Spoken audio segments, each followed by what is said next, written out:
मैंने सिर्फ birth control पिल ली थी, मुझे ब्लड क्लॉट कैसे बन गया।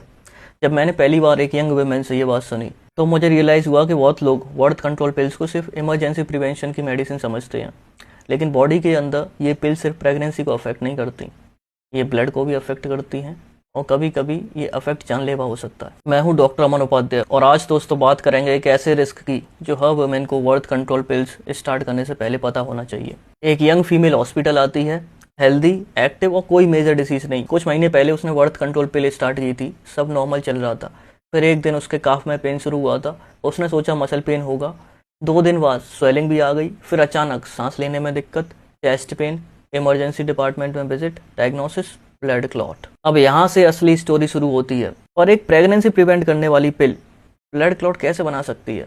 क्या रिलेशन है दोनों चीज़ों का? हमारे ब्लड में एक बैलेंस होता है, एक साइड क्लॉट बनाने वाले फैक्टर्स, दूसरी साइड क्लॉट रोकने वाले फैक्टर्स। नॉर्मली बॉडी दोनों को परफेक्टली बैलेंस रखती है, लेकिन बर्थ कंट्रोल पिल्स का ईस्ट्रोजन कंपोनेंट इस बैलेंस को क्वाइटली चेंज कर देता है। ईस्ट्रोजन लिवर को सिग्नल देता है कि ज्यादा क्लॉटिंग प्रोटीन्स बनाओ, फैक्टर 2, फैक्टर 7, फैक्टर 9, फैक्टर 10 और फाइब्रिनोजेन। ब्लड क्लॉट बनाने की रॉ मटेरियल सप्लाई बढ़ जाती है, लेकिन कहानी यहीं खत्म नहीं होती। बॉडी के नेचुरल प्रोटेक्शन सिस्टम्स भी कमजोर होने लगते हैं।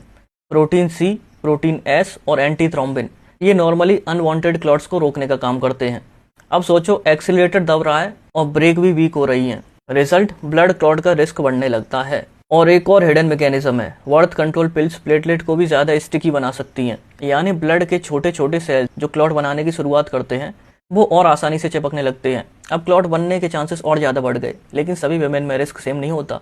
और यही सबसे इंपॉर्टेंट ट्विस्ट है, अगर विमेन स्मोक करती है, स्पेशली एज 35 से ज्यादा है, रिस्क ड्रामेटिकली बढ़ जाता है। अगर ओबेसिटी है, लॉन्ग फ्लाइट है, मेजर सर्जरी है या फैक्टर 5 लेडन जैसी जेनेटिक कंडीशंस हैं तो रिस्क और भी डेंजरस हो सकता है। और कुछ न्यूअर पिल्स जिसमें के ड्रोस्पेरिनोन या फिर डेसोजेस्ट्रल जैसे प्रोजेस्टिन्स होते हैं, उनमें क्लॉट रिस्क पुरानी पिल से ज़्यादा देखे गए हैं। सबसे स्कैरी बात पता है, ब्लड क्लॉट अक्सर वार्निंग देकर नहीं आता। पहले काफ पेन, फिर स्वेलिंग और कभी कभी पहला सिम्टम ही होता है सडन ब्रेथलेसनेस, क्योंकि क्लॉट पेयर से निकलकर लंग्स तक पहुंच चुका होता है, जिसे हम पल्मोनरी एम्बोलिज्म कहते हैं, और ये लाइफ थ्रेटनिंग इमरजेंसी है। तो आज हमने सीखा कि मेडिसिन सिर्फ बेनिफिट्स का काम नहीं है, हर मेडिसिन के साथ रिस्क भी आता है और इन्फॉर्म डिसीजन ही सेफ डिसीजन होता है। अगर कोई वुमेन बर्थ कंट्रोल पिल ले रही है तो severe leg pain, leg swelling, sudden chest pain या अनएक्सप्लेन्ड ब्रेथलेसनेस को कभी इग्नोर मत करो। ये सिर्फ मसल पेन ही नहीं, ये ब्लड क्लॉट की वार्निंग भी हो सकती है। बर्थ कंट्रोल पिल्स इफेक्टिव हैं, millions of women safely use करती हैं, लेकिन सेफ यूज़ का मतलब है रिस्क को समझना, क्योंकि कभी कभी प्रॉब्लम पिल लेने से नहीं, प्रॉब्लम तब होती है जब वार्निंग साइंस को इग्नोर कर दिया जाता है। कमेंट करके बताओ कि आपको पहले पता था कि birth control pills blood clot के